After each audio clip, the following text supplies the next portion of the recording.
walk for us so some of us could go to the service today. And also... We're live? Yep. Cool. Hey, it's Jordan. I am in Jackson, Michigan.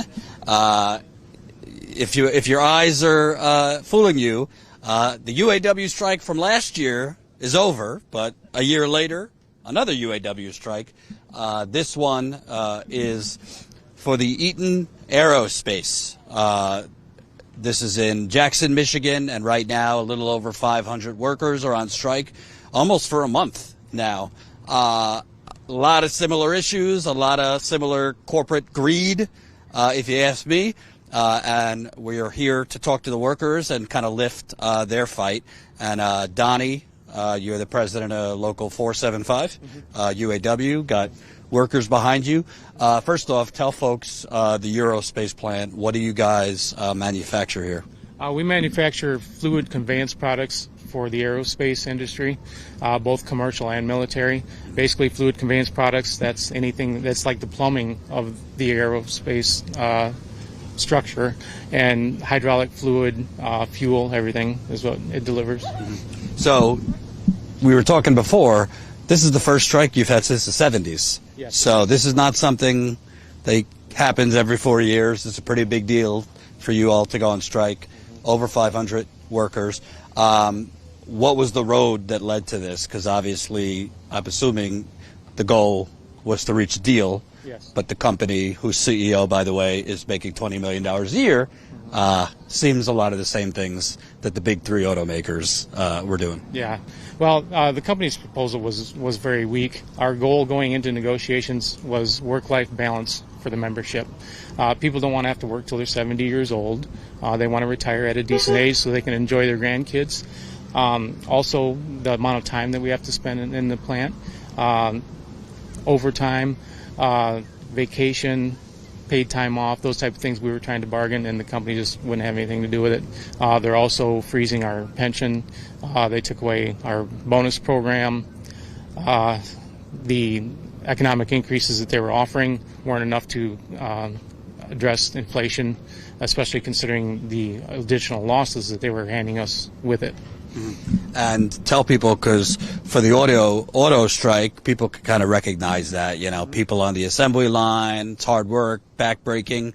Tell us the kind of work you're doing here. I'm assuming people aren't sitting at a desk. It's also very labor intensive, exhausting. Yes, we have everything across the board. We have some light manufacturing, and we have some a little bit heavier, and we also do have some borderline office type jobs, because when you deal with the military and aerospace, a lot of times there's a stack of paper about this thick that goes with every part that you send out, and we process a lot of that. It's a very precision industry, and there's a lot of certifications that are required, and that's another concern that we have is some of the people that they have in there doing that work right now, we don't believe are qualified. Right. And so we have some concerns for what's going to happen down the road.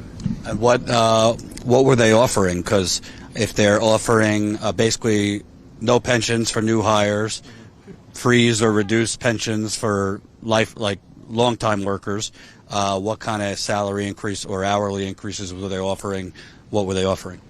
In total, if you include the signing bonus and things like that, it was come out to right around 16.5% over 4 years, which that's not great. Right. That barely covers inflation. Right. And if you're losing items on top of that, we're actually going backwards in my opinion.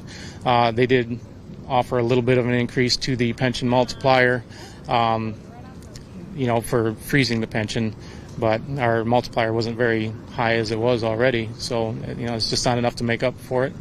And it's a less than stellar 401k that they're offering. Mm-hmm. It's very basic. It's not the type of 401k plan that you would expect them to offer if they're trying to freeze a pension. And tell me, because you're the president, so obviously you know what folks' struggles here are, but you have grocery prices high, gas has been high for years, a little lower now, but I mean housing, rent, electric, you name it. So basically what they're offering, you're still kind of staying flat or falling behind. Yeah, we're stagnant or falling behind. The insurance goes up every year as well, too.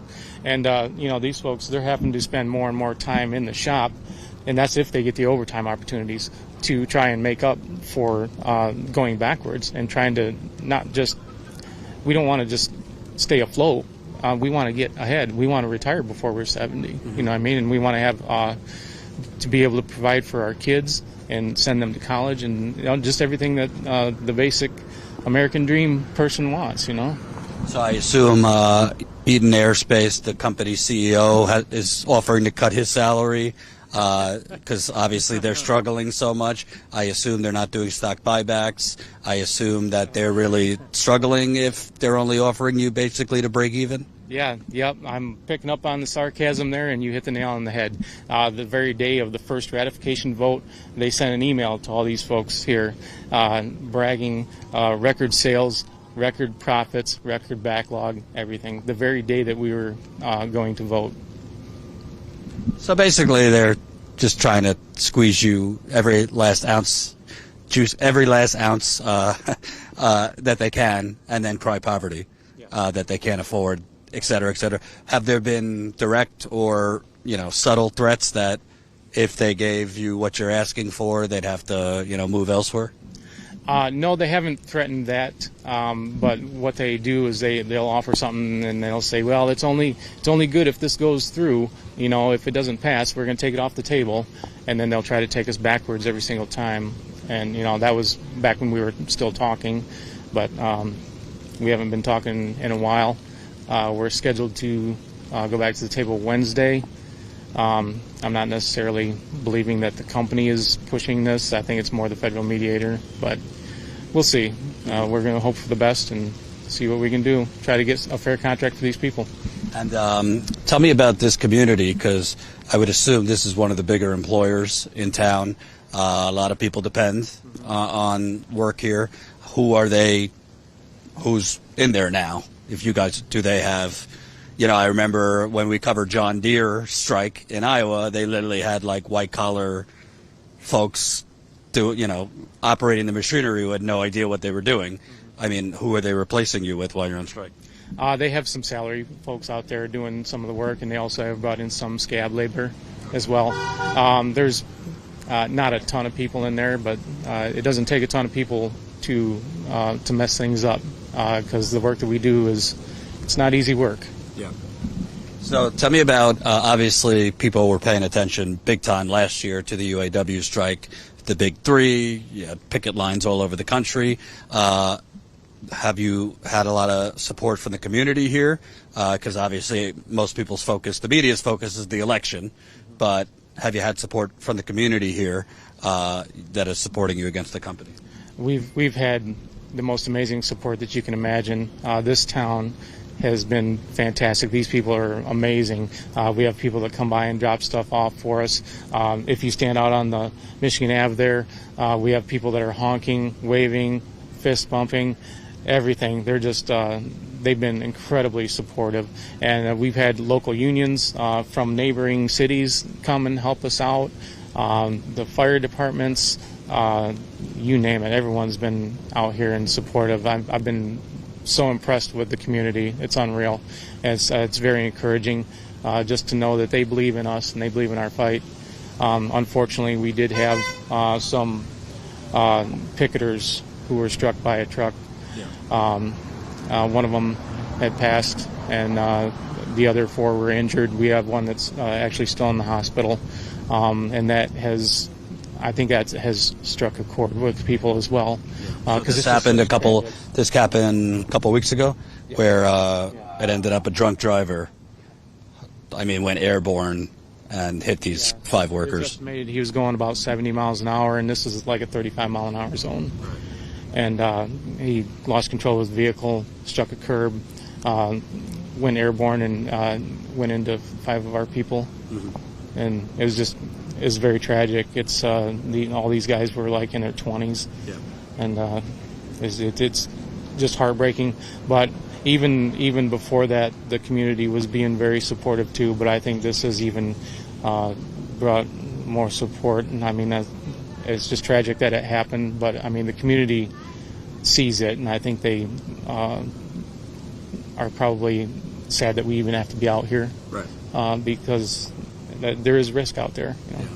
Let me ask you, because you see in the election, I mean, Democrats say, "Oh, the economy's doing great," and Trump says, "Oh, you know, just put me back in there. I produced the greatest economy of all time." Yada yada yada. I think they're all full of shit, frankly, because I mean, look at what's going on. These corporations are making gazillions of dollars. They're trying to screw the workers. Even when they increase, I mean, UAW, they won a historic contract, and already Stellantis is laying off, 2,500 people here. They just laid off another 4,000, and there's very little protections from the government for workers. So it seems that, we have corporations really in control in this country, and if you're a worker, you're kind of at the mercy, if you're lucky enough to fight back with a union. Yeah, thank God for unions. I mean, that's one of the only tools, one of the only defenses left against corporate greed. And I don't know what I'd do if I wasn't in a union. I feel blessed that I'm in a union, that I have these members here with me that support me, and we support each other. And that's what it's all about, is just coming together and collectively bargaining, just trying to get something fair. Because when you're facing off against all these corporate entities, I mean, you're an underdog. Yeah. Even with a union, you're an underdog. But can you imagine if you're an individual? You just don't even have a chance. So tell me, what are you guys specifically asking for in terms of wages, pensions, work-life balance, and what are they offering in return? Surprisingly, I mean, we're not asking for much, in my opinion, compared to what a lot of places are. We are asking for a little higher pay increase than what they're offering, but that depends also if we are to get a bigger pension multiplier increase for if they do freeze it. We had asked for some 401k enhancements, and they don't want anything to do with that. They don't want you to have a pension. They don't want to give you anything on a 401k. So basically, they want you to work till you drop, and good luck and they want after. You to die immediately afterwards, so you can't collect your pension, right? And some of the other things we were trying to get also language-wise, vacation. We're trying to get the limits shrunk to where you can get more vacation time sooner, and also where you can get a little bit more vacation time towards the end of your career. Like if you get 30 years in, 35 years, there's a lot of people in this place actually do have 30, 35 years in. What do you get, like, as a new hire? What kind of vacation? As a new hire, you get a week, and you don't get your second week until, I believe it's 7 years, after you get 7 years in, So I'd have to look at the scale again, but I believe I'm right on that one, I think.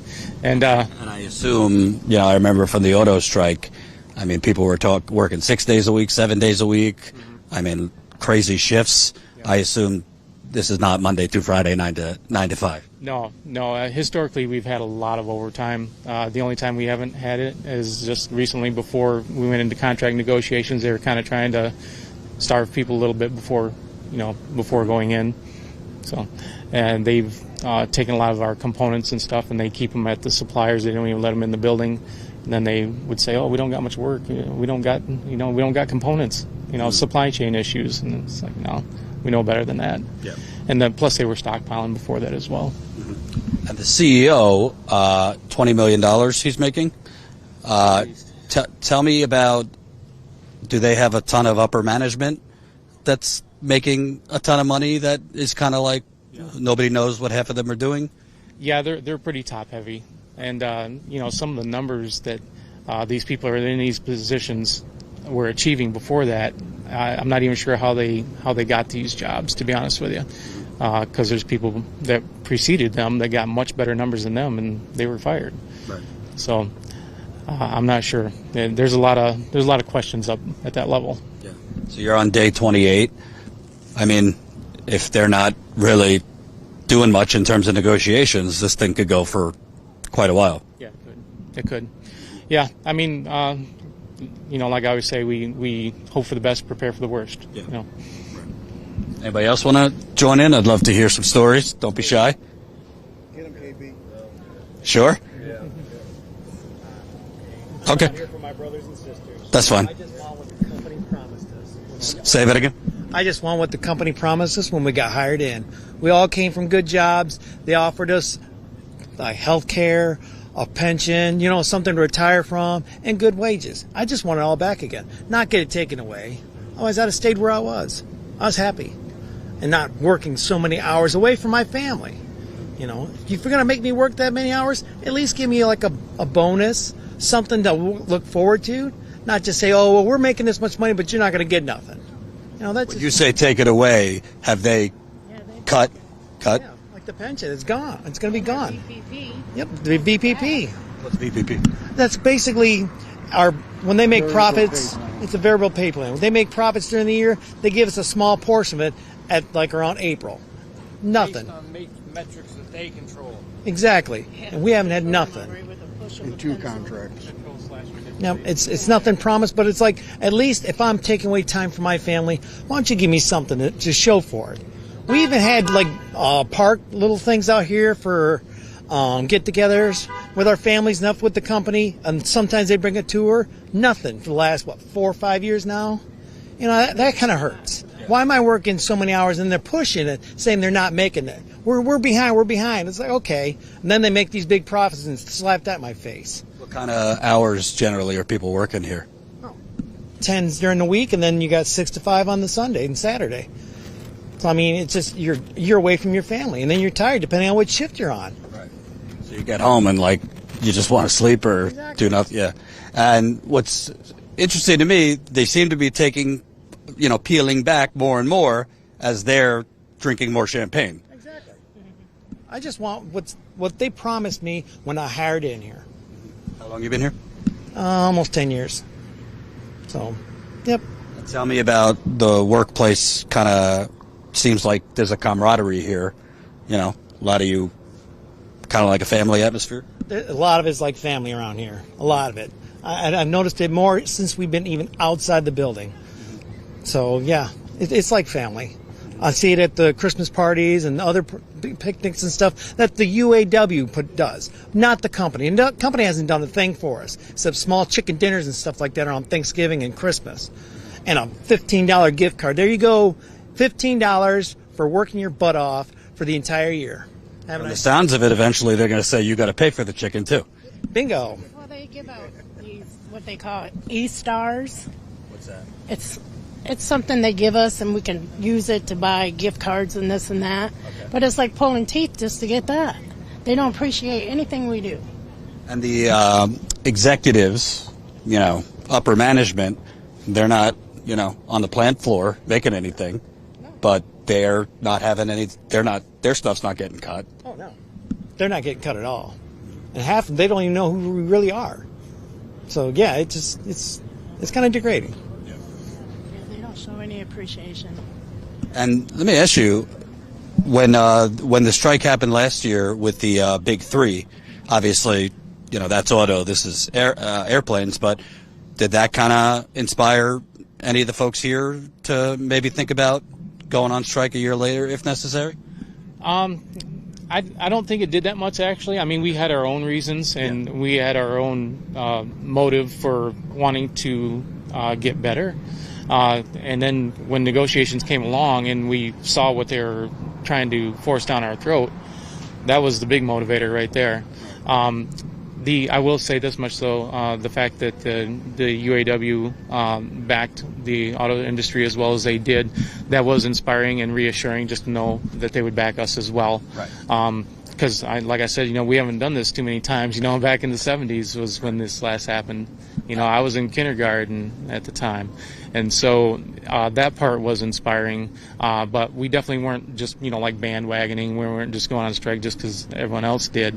Our offer is very much very different than some of the offers that they got. And we're just trying to stay afloat and get a little ahead. We're not trying to get rich, what I mean? We'd love to be, but we're not. That's not the goal. We're just trying to get something. Have enough to go out to dinner once in a while. We'd like to do that, and the American dream. You want to be able to retire before you're 70. You want to have time with your grandkids. You want to be able to send your kids to college. You want your kids to have it better than what you had it, and we're not going to get there with the kind of offers that they're presenting to us. So if they're offering 16% over 4 years, that's 4% a year, 4% in the face of inflation. I mean, the government could say inflation's coming down. I don't see that. So that's basically little crumbs improvement each year. It doesn't seem like a major improvement. And then when you factor in taking a sledgehammer to your pensions, you're basically backwards. So are they saying this is all they could do because, you know, I hear Stellantis in the auto is saying market conditions. They always seem to have excuses. But are they saying that they're not doing well and that's why they could only? No, they're very open about the fact that they have plenty of money. They're just not going to give it to us. They're pretty arrogant about that, and that's what's really disheartening about the whole thing, and that's what has people so upset. Is just, I mean, I can't tell you how many emails we've all gotten because they come out to all of us. All these emails come out to all of us, bragging every single quarter, record broke, record broke, record broke. I sound like a broken record because they keep saying, oh, record sales, record profits. And then to turn around and want to stiff us on this is just, it's insulting, it's upsetting and discouraging. And, you know, you can tell by the look on these people's faces. And what Pete said here, the disrespect and just the slap in the face. Kind of feels like you're just being taken advantage of. In a lot of ways. You're making them rich, and in return they're saying, hey, take your rump roast. Yes, yeah. And if we were asking for a lot more, I could understand a little bit, but we're just not asking for that much, really, in my opinion. And I haven't had anyone from my membership and say, Donnie, you're being greedy. You guys are nuts. You know, how can you be asking for this? You're going to bury this company. No, not at all. Everyone knows how much this company makes. We see the price tags on the stuff that they sell, and it's crazy. They make a ton of money. And you're only asking really for a little more in terms of wages and trying to fight for your pension. Yeah, and if we could get, there's three main things that we were kind of looking at to be increased. If we were to get all three of them, we wouldn't expect the wages to be skyrocketed. You know what I mean? But we want to make it up somewhere. I mean, if we can't get it in pension multiplier increase, we would like to get it in wages, you know, or bonuses, something. They're not even willing to give us a bonus plan that would benefit them. We gave several proposals of benefit plans that we could put in place that would actually, in my opinion, make them money, like for attendance, and they're just not interested in anything. What's the kind of like average here? Because I know with the auto strike, I was talking to workers that had been there for 30 years, 35, 40 years. A lot of people here kind of 10 years, 15 years, long time. Yeah, I'd say the vast majority of our facility has over 10 years. Some of the top people, we have one person that's close to 50 years. We got several in the 40, 35 range. I have 26. And if they're trying to freeze your pension, then it's kind of like you're thinking, all right, then what the hell am I going to do when I retire in 10 years? Because who's living off Social Security these days? Exactly. So, and will Social Security be there for us? We're not sure. The group that this contract would hurt the most are the people who are like in their 50s mainly. And we have a ton of people in their 50s in the shop. It just so happens that the numbers kind of come out to where the majority of people are in their 40s and 50s. People who are just getting ready to retire or will retire during this contract, it actually wouldn't be a bad contract. Or if you're just starting here and you're young, you have time to build up a 401k, it wouldn't be too bad. But this huge chunk of people in the middle are the ones that it hurts the most. But also, I mean, part of the allure of these kind of jobs is a pension. Because the 401k, you're at the mercy of Wall Street and the boom and the bust. So the next financial crash, which seems to be a decade or so every cycle, your 401k gets shot. So it seems to me these companies, whether it's auto, aerospace, they just want to erase the word pension. And that's obviously kind of a major battle that has to be fought. But you know where they won't erase the word pension at least until it actually does get frozen, is when they post for jobs out in the public, they put in there, hey, we have a pension. That is a selling point. Yeah, that's a big old, yeah. So when they're advertising jobs, they put pension in there. Knowing that knowing full well that they're trying to get rid of the pension. Wow. And I don't think that's what I call false advertising. I call it unethical. Yeah. And when you advertise something like that, knowing that you're trying to get rid of it, some people might leave their job just for that. Right. Pension is something that not most people have, and it's a coveted benefit. So if you leave a job, and that's one of the main reasons that you're leaving for, just to come here and end up having it lost a couple years later, oh my gosh, that's not good. Tell me about, because we're now almost 30 days in. I mean, y'all don't have a bunch of Benjamins lying around your pillow. I mean, this is tough because obviously you're not getting your full pay. I think, are you still getting health care at least, or? From the UAW. Okay, from the UAW. Our strike benefits. But obviously you're getting strike pay, but not full pay. So in a lot of cases, I mean, bills pile up. You might have to get, part-time work. Yeah. I know some people have had to take short-term loans, on strikes. So people obviously are feeling this, having to be on strike. Yes, I'm sure a lot of people are. Some people prepared pretty well because they could see how the company has been treating us over the last few years, and so they kind of figured something like this was going to be coming, and they prepared well. I'm sure there's always a certain number that didn't prepare well, but there are resources out there for them. Their creditors. Normally, most creditors, if you reach out to them, they do understand what strikes are about, and they're normally pretty forgiving. They'll come up with a plan for you to help you out in the interim.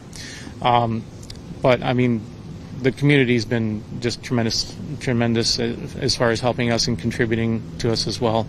So, yeah, we're going to tough it out, and we gotta do what we gotta do. I don't really care what people's politics is. Doesn't matter to me, but. Obviously, the election's less than a month away, and all I hear about is all these, democracies on the line and certain candidates, the opportunity economy, and Trump's talking about make America great again. To me, it's all bullshit. I mean, these companies have been basically controlling the government for the last 40 years. Yeah. And really, the only thing that I see that's positive is kind of the return of labor. Labor has been really hurting for the last few decades for a lot of reasons, mainly the attacks on labor. But seeing, the Amazon workers, organize years ago and win their union, Starbucks workers, UAW, John Deere, has that kind of been motivating to you to see, that workers are better organizing? Obviously, that's not why you went on strike, but at least to see kind of labor getting a little bit more revitalized. Yeah, it is. I mean, that's a good sign. Anytime that you can see the middle class coming up, that's a good thing. Yeah. That's the foundation of this country, in my opinion. And, if we're not careful, we're not even going to be middle class anymore. We have to stand up for ourselves, even though we already have a union and we are organized.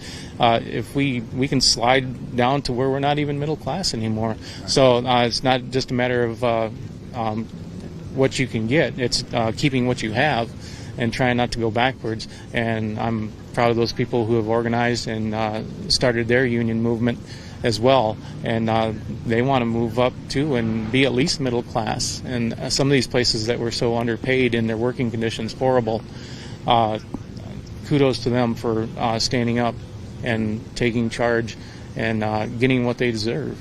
Has UAW been pretty supportive of your strike, offering the support you need? Very. I have the best international rep that I'm so proud of him. His name's Dan Koshiba. He's out of Grand Rapids, and even though he's a couple hours away, I feel like he lives next door. Anytime I ever need him for anything, he's there.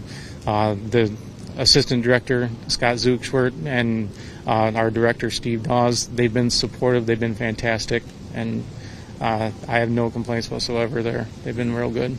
What's your message to the company? I don't know if they're watching or not, but what's your message? Because it seems to me your demands are not extreme.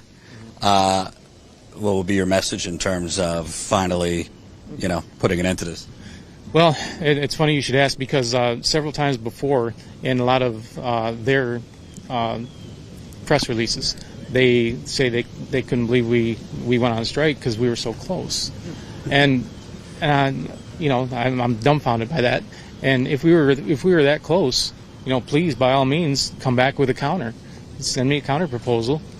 Schedule some meetings. We'll be there. Obviously, I got some time on my hands now. Have they sent you a counter since you've been on strike? I mean, it's day 28. No, they've not. Wow.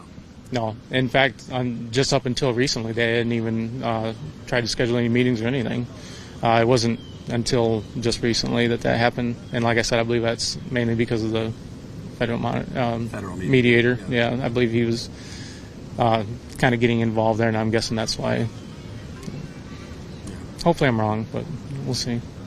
Do you think the company cares about this community, or is pretty much their profits the only thing they're focused on? Well, a lot of the people who are making the calls don't even live around here, and I don't think they're overly concerned about the community. The people who are making the calls, some of the local management might be, but like I said, they're not the ones making these calls. And describe to the viewers, Jackson, Michigan, what kind of community is this? Blue collar? Yeah, I would consider us blue collar. What do you guys think, Jackson? Yeah. I'd say we're blue collar. And I'll tell you, man, I'm so impressed with this community and the support. It's unreal. The people that came out and were walking for us today from other unions and from other cities, they couldn't believe how much support we have out there. Right. It's fantastic. And it's interesting you say that, because obviously you've heard Shawn Fain, UAW president, talk about, if they could line things up with other industries, other companies, to try and get a lot of different companies to go on strike altogether in 2028. Kind of like a May Day type thing. Yeah. They're not calling it a general strike, but it basically would be some type of general strike. Do you think that's kind of where we need to move? Kind of different industries, different unions, kind of collaborating and working together, because obviously, there's more, stronger numbers, are important. I think some industries would definitely need to go that direction. It just depends on where you have your leverage, and and how much leverage you have to begin with, and it's a strategy, obviously. So I think for some industries that would work well. Others maybe not so much. And also actually physically getting those things aligned.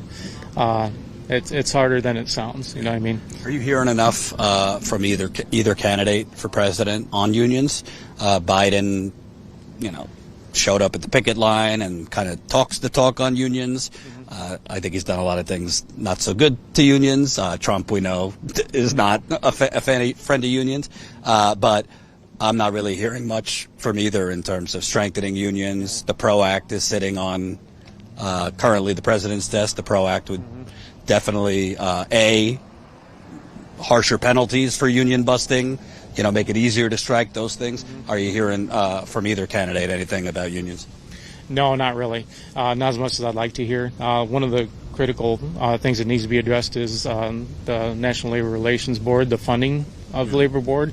That's been a big problem. I have some charges that have been in for like 2.5 years now, and they are so understaffed and underfunded. It's not funny, and I don't even know what can be done about that as far as the short term, but that needs to be addressed, and I don't think you'll have a lot of luck until that's addressed, because that's kind of the foundation of unionizing, is making sure that they have what they need to do their job. Also, I'd like to see the NLRB be able to have some teeth, because the companies, Amazon workers in Staten Island, they won their union almost 3 years ago, but Amazon just dragged their feet, and they haven't even come to the table yet, and there's really nothing in the law that can be done right now to compel them to collectively bargain. Same thing with Starbucks. Yeah, I agree. That's been a problem for a while now, too. And I think that the teeth have gotten worn down even more than what they were before. Right, absolutely. Last question to you. what is this company missing? What are companies like this missing? You know, they're saying, oh, you're asking for too much, yada, yada, yada. What is the disconnect in terms of why they're underappreciating the workers and what you'd like them to know? I think they're missing these. They're missing these people who are the heartbeat of this place. There's a reason that this place is the best at what it does, and it's these people right here. We have so much seniority in there, so much experience, and because it's a union facility and because we've made this a decent place to work, this place doesn't experience turnover on the hourly side, hardly at all. And turnover is the biggest killer of any business, in my opinion. And when you got people who stay and people who want to retire from here, they care more, they put more into the work, and they're loyal. And that's hard to replace. Right. Good people who care about a place, they're kind of hard to find these days, you know what I mean? Because people are showing more and more showing the disloyalty to companies that the companies show to them, you know? And these people... Why are you going to show loyalty if they're just taking advantage of you? Exactly. And these people, they're loyal people. They want to retire from here. They want to make a good living, and they want this place to exceed. Some of these people are like second generation, and they have kids that are coming into this place too. So there's some people that have like 3 generations in this place. My dad worked here, and he's got 4. My gosh, see? And he cares about this place. That's why you've had in your family 4 generations? 4 generations in here. My grandmother lived down the road. I've watched this building change over the years. I've always wanted to be in here. When I finally get in here, and then it was great, and then all of a sudden in the last few years it's just been take, and I'm like, wow, I never thought that actually happened. That was a source of pride in your family to work here. Yeah. Yep. It was It's a big a family-oriented shop. Yes, I it have is. 8 members of family that work here. I mean, my uncles, my cousins, everybody all work here. And that's a lot of people that work in here. Numerous family members work here. And that's what we were told, you know, is this is a place you come to finish your career, your retirement. So then when you want to take the retirement away and then not keep you up with wages, then you don't want to look somewhere else. You made the decision to come here and stay here. Right. So in a way, they're just crapping on your family. That's what it seems like to me. I mean, like I said, eight family members that work here, all have families, aging from 23 is my youngest cousin that works here. And then I have my uncles and aunts that are in their 50s. So their kids work here. We go to family get-togethers. It's most of the thing you talk about. Hey, what happened? Well, we're all at work. So, and if you work an off shift, you don't really have much of a family life. When you work, sleep, come back. Meanwhile, they're sending you emails about how wonderful they're doing, but you're forced to stand out in the rain. We're not asking for too much, just something to stay afloat with everybody else. Right. They ask for 70% for other places, 40%. We're not even getting 20. And I'm not sure what the number of inflation is, but I'm sure what we're getting is not close to that number. So is it really too much to ask for? That's the biggest thing. Everything goes up, our pay stays the same. Thank you, guys. Thank you. I appreciate it. Absolutely. We'll stay on this. Absolutely. I'm just going to talk to the audience real quick. So, another day in the United Corporations of America, as I like to call it, or shall we say the United Sacrifice Zones? 'Cause that's what we're becoming. But this is day 28. If you could pan the camera, John, show a little bit of the picket line. It's raining, by the way, if you noticed. Looks like it's going to come down a little more, but it's just kind of crazy. I was saying to John on the way here, I mean, literally a year ago, we were here in Michigan covering the exact same thing, just in the auto industry. And now we're back here for the aerospace industry. But it's the same exact story, just a different industry. Corporate greed, in my view, immoral, values and principles that govern America in this capitalist hellscape. I mean, these folks, honestly, they're not even asking for what the auto workers were asking for. They're asking for less. And I think the auto workers should have got more, and they should get more. I mean, this company is making, I just did quick research here. I mean, record profits. And yeah, it might not be, might not be on the assembly line making car parts, but it is, hard work they do in there. And, the company CEO, $20 million. The company, I don't know what they made last year, but it's a lot. And that's the problem in a nutshell. We have elections going on, presidential elections, and all these bullshit bumper stickers. Democracy is on the line, and one person is for the people, Kamala Harris, for the people. Kamala Harris isn't going to do anything to change this. Donald Trump, make America great again? Yeah, for who? For who? He's going to make America great again for the corporate CEOs making $20 million? Or the rich fucks that he's going to give tax breaks to? He ain't going to make America great again for these people. Donald Trump, his new NAFTA when he was president, he made a big thing that he's renegotiating NAFTA. It's horrible, the USMCA. He basically changed a few sentences and called it a new NAFTA. So I understand some people are saying, Jordan, now it's not the time. We got to stop Trump. I'm not going to lie to folks and say anything's going to change fundamentally. That's going to change this.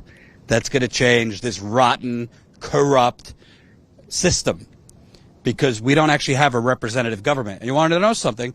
If Biden really wanted to be up in the polls when he was still running, he would have been up in the polls if he would have passed the PRO Act. Or even fought for the PRO Act. He would have been up in the polls if he would have fought to extend the child tax credit, which to me is not that doesn't go far enough, a child tax credit. We need a lot more than a child tax credit, but at least it was something.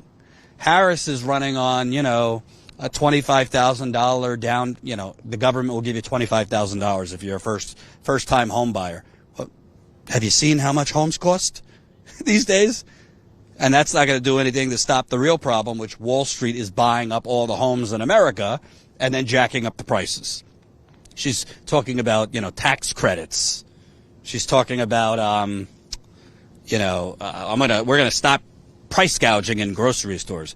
When asked how, she gives some fucking weird story about how when I grew up, people in my neighborhood really were proud about their lawns. Did you see that interview? She was literally asked specifically, can you specifically tell us how you're going to lower grocery prices? When I grew up, people in my neighborhood really cared about their lawns. And Donald Trump is going around to Detroit. He was just in Detroit the other day saying, if Kamala Harris gets in there, America's going to be Detroit. He's literally in Detroit shitting on Detroit. And his brilliant plan, and I know we got some Trump people watching. Sorry if you're snowflakes, but I got to talk to you too. He ain't going to help you either. His tariffs are not going to help. I'm not against targeted tariffs, but across the board, he's talking about 20%, 30% tariffs. You know who's going to pay for that? Not the companies, you. They're going to pass off the cost on you. And he's going to give tax cuts. He's going to give you little crumbs, and he's going to give rich people and donors and corporations cake. So neither of these two economically are going to do a damn thing to actually threaten corporate America. They're not going to do a damn thing to protect workers. They're not going to do a damn thing to fundamentally shift the balance of power to workers. And we're going to be back here in 4 years. Either a UAW strike, or a UPS strike, or an Aerospace strike, or a nurses strike, or a hospital worker strike. Nothing's going to change fundamentally just through electoral politics. That does not mean don't vote. That's not what I'm saying. Obviously vote, and vote for whoever you want. But there's a lot of YouTube channels out there that put on their blue hat or their red hat because that's what clicks and that's what gets people. Because people are tribal in this country, and too many people have been hoodwinked to thinking the Democrats are really for us, or the Republicans are actually for us. Or too many people have been kind of programmed and brainwashed. Oh, it's the evil Democrats or it's the evil Republicans. Let me tell you something. The color that matters in this country is not blue. It's not red. It's green. This shit has been happening under Republican presidents, under Republican congresspeople, under Republican senators, under Republican mayors, and it's happening under Democratic presidents, Democratic senators, Congress, mayors, you name it. Because all of the politicians have been purchased. This has been going on basically since the 1970s. Corporate America has purchased our government. So I'm sorry to tell you, Santa is not real, the Tooth Fairy is not real, and Republicans are not going to help you, and Democrats are not going to help you. Now, I would say Democrats are better on certain issues, but economically, you're not getting much of a difference. And for those of you who want to say, well, Jordan, it would be worse under Trump than Harris. Okay, but I talked to earlier today. We'll post the interview over the next few days. I talked to two, I call them elders, in Detroit, longtime activists, two black women, probably in their 60s, 70s, and they've been fighting for the Democratic Party for the last 30 years. They've been knocking on doors for Democratic Party candidates, and they told me they're fed up. And they are even considering voting for Trump. Not because they like Donald Trump or they actually think Trump will help them, but because they just can't bring themselves anymore.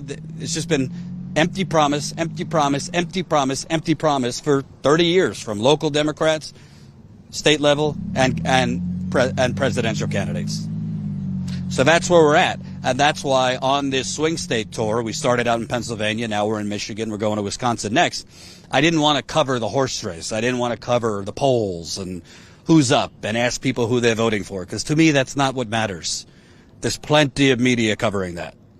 And if that's what you want, you can get it pretty much everywhere else. I wanted to cover the actual issues, like a strike that's been going on for 30 days.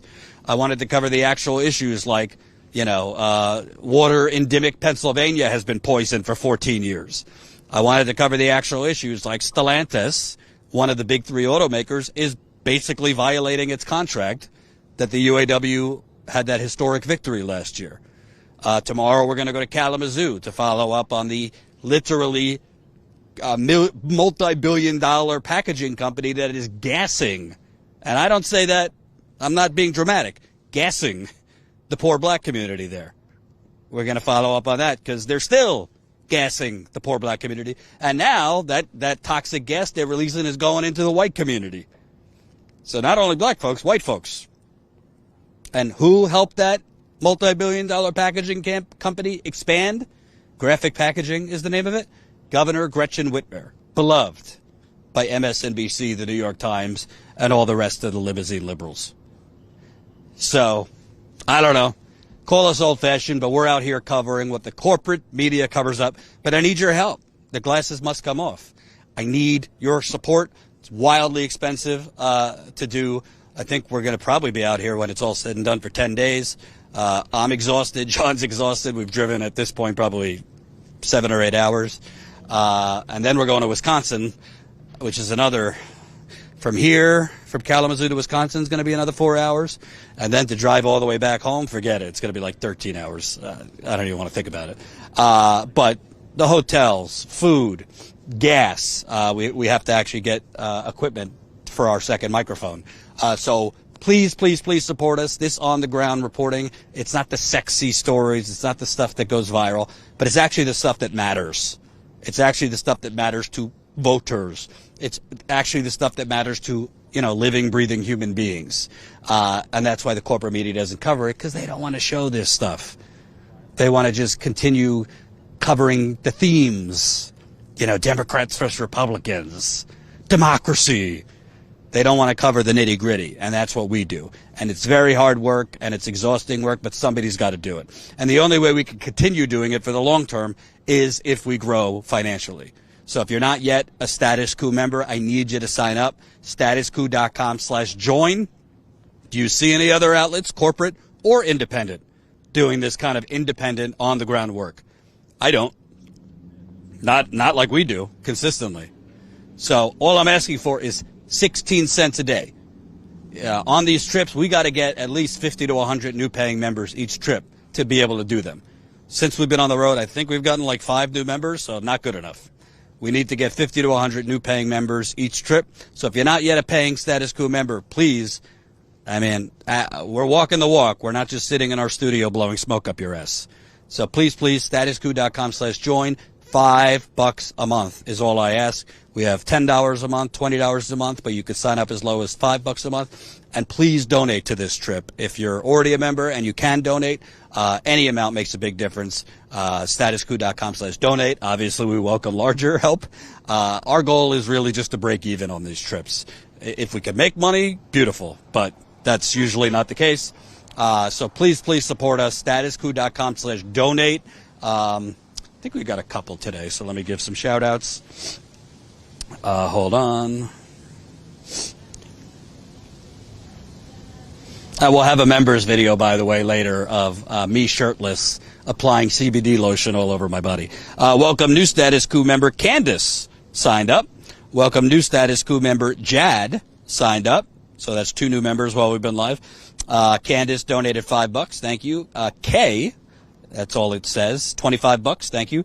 Monica, $6, and Kimberly, $20. So, like I said, we need donations, we need members, and really just think about it. There's got to be something you pay $5 a week on. There might be something you spend $5 a day on if you go to Starbucks or one of these places with overpriced, overrated coffee. So, can you redistribute that, for lack of a better word, to living, breathing journalism? We can keep funding this and keep doing this kind of work, and I really need to hire another reporter or two because I can't do this myself forever and ever. But we need the money. We do not take money from the big banks. We do not take money from Wall Street. We do not take money from fossil fuckers. We do not take money from big pharma. We do not take money from big real estate. We do not take money from Silicon Valley, the military industrial complex, or any of the vultures funding the Democratic or Republican Party. Our funding comes from you, the people. So let me read. I think we got some super chats.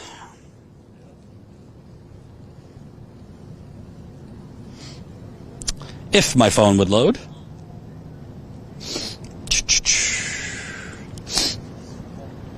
Thank you, Mindy, $20. Really appreciate it. Thank you, Status Coup, she says.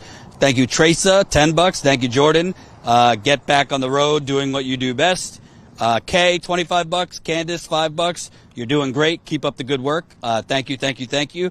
And like I said, spread the word, spread the coup.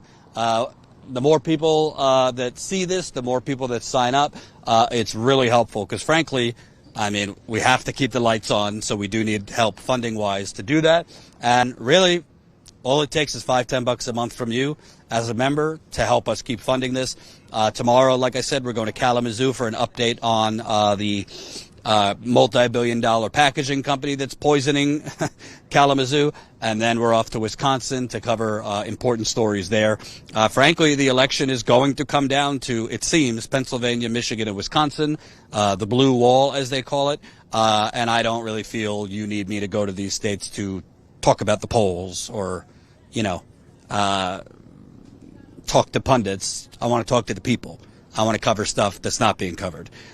So that's the story. I think we've done 4 interviews today and gotten very little free time. So I'd like to go pee, eat, and that's a wrap. Thank you for watching. Again, please support us, StatusCoup.com/join, and check out the video we posted earlier from Jason Peters. He did a story in Pennsylvania on a college newspaper being censored for running a Kamala Harris ad, and we're going to have some of the interviews I did earlier today, post them over the